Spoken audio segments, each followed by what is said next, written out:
พึ่งดื่มทุกวันเมาทุกคืน那是no梦，我就曾说，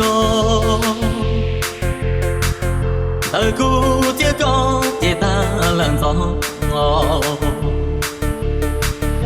那是浓缩个路是样的，ยังเฝ้า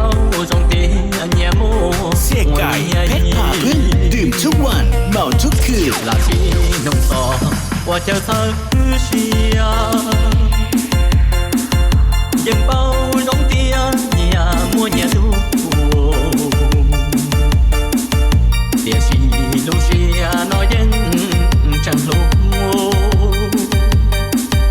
จังว่าพอนูสานอก็一种破译，到那个路梦一场火，是的东西，梦着落去那去好，这地呀呀高，也要高不要高，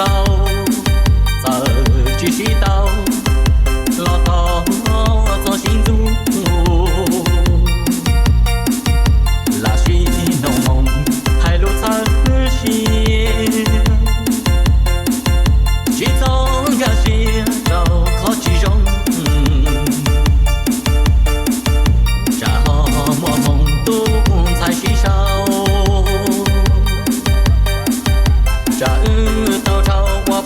เสียไก่เพชรพาพึ่งดื่มทุกวันเมาทุกคืน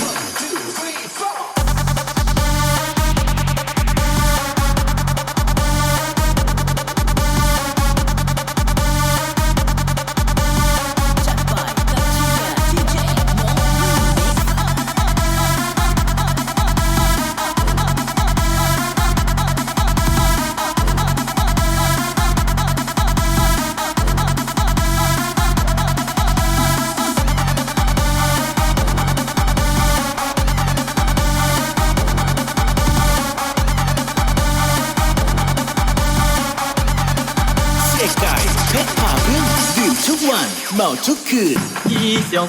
破译，到那个路梦一场火，是的东西。